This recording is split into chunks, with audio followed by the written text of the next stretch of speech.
So Cinderella was overjoyed. "If it is your wish to go to the royal ball, child, then so you shall," she smiled. "But I don't have a dress to wear," said Cinderella, "or a coach to get to the palace." "Let's go in the garden and we will see what can we do," said the fairy godmother. First, she found a round yellow pumpkin and touched it with her wand. It changed at once into a splendid coach. The fairy turned to Cinderella was smiling. "This coach will take you to the ball," she said. "Did I not tell you that I could make wishes come true? Now fetch me the big mouse trap I saw near the door."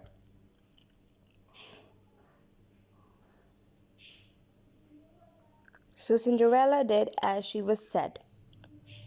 Cinderella gasped as the godmother changed everything into. She was very surprised how she changed everything for her into coach and guards and a fatty little man who was the head of the coach and was driving it consequently. Cinderella hung her head sadly when the fairy told her that her coach was waiting. "How can I go to the ball in rags?" she cried. Her godmother winked, and with the wave of her wand, she changed Cinders into a princess. "Now you are ready to go to the ball," she said. "But there is only one thing you must remember. You must leave before the clock strikes 12. If you do not, your gown will change back into rags, your coach into a pumpkin, and all will be at once." Cinderella thanked the fairy for all her magic, stepped into the coach, and was driven off into the moonlight to the royal palace.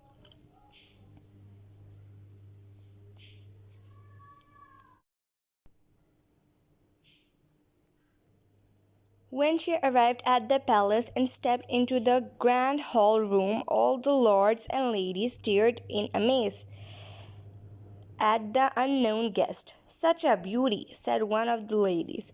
"And what a magnificent dress," gasped another. As soon as the prince saw Cinderella, he fell instantly in love. He did not know her name, but his heart was captivated, and he asked her to dance. As light as a butterfly in the prince's arms, she seemed to float around the room. "Who can she be?" one ugly sister whispered. "She must be a princess from faraway land. She surely does not live in these parts." "There is certainly no one in the room quite so lovely," replied the other. "The prince will never notice us now," she added sadly. All around the glittering ballroom, the lords and the ladies were puzzling over the beautiful stranger. Not one of them recognized her at all, as she was looking so much pretty. No one was able to recognize her. The prince was so enchanted with the mysterious Cinderella that he would dance with no one else, but Cinderella was so shy that she could not reply or speak anything to the prince.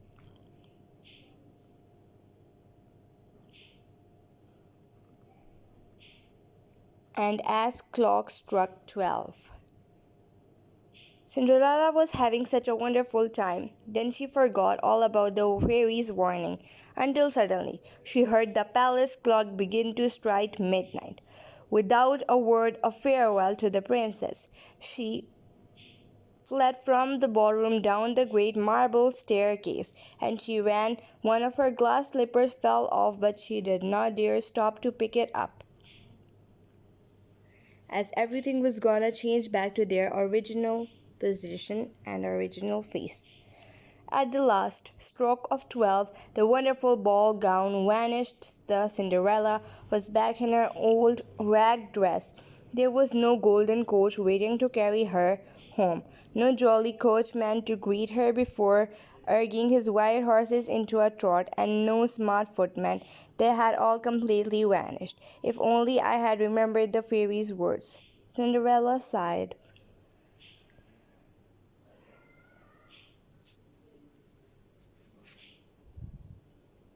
as she hurried home through the dark night.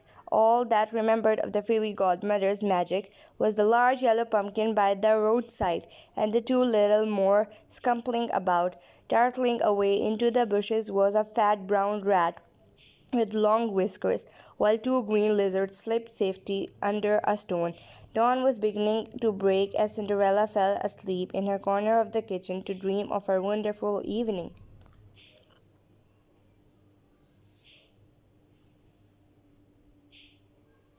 The next morning, the ugly sisters couldn't stop talking about the ball and the lovely princess who had captured the prince's heart.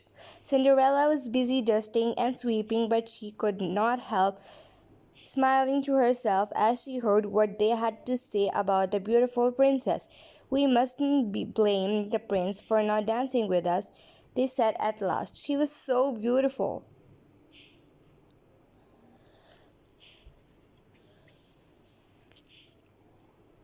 Later that day, there was great excitement in the town. The prince had sent a courtier out with a page boy carrying the glass slipper that Cinderella had dropped. "His Royal Highness the Prince wishes to marry the lady who can wear the glass slipper that was found last night at the palace," the courtier told the townspeople. Everyone was very excited for this amazing announcement. So the courtyard traveled every house. They moved home to find that girl. At last they came to the house where the ugly sisters lived, means Cinderella house. "I am sure this slipper will fit my foot," cried one sister, but her foot was much too big, and the other sister laughed. "Now let me try," she exclaimed. But no matter how she pushed and pulled, the slipper would not go on her. The courtier asked if any other young ladies lived in the house. "Only the servant girl Cinderella," they replied. "Then fetch her here," commanded the courtier. "She must be allowed to try on the glass slipper." And to the amazement of everyone watching, the beautiful glass slipper fitted Cinderella's tiny foot perfectly. Now what next? The ugly sisters simply could not believe their eyes. They insisted there must be a mistake, and ordered Cinderella back into the kitchen. But before she could obey, the kind fairy godmother appeared and touched Cinderella with her magic wand, changing her back into the lovely princess who had danced at the ball. Soon she was reunited with the prince, who was overjoyed to see Cinderella again.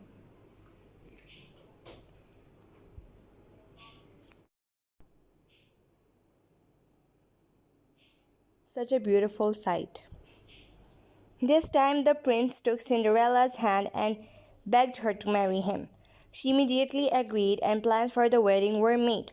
The ugly sisters tried their best to pretend that they were full of joy at Cinderella's new-found happiness, and Cinderella, with her kind and forgiving heart, made sure that they received a special invitation to the wedding. The end.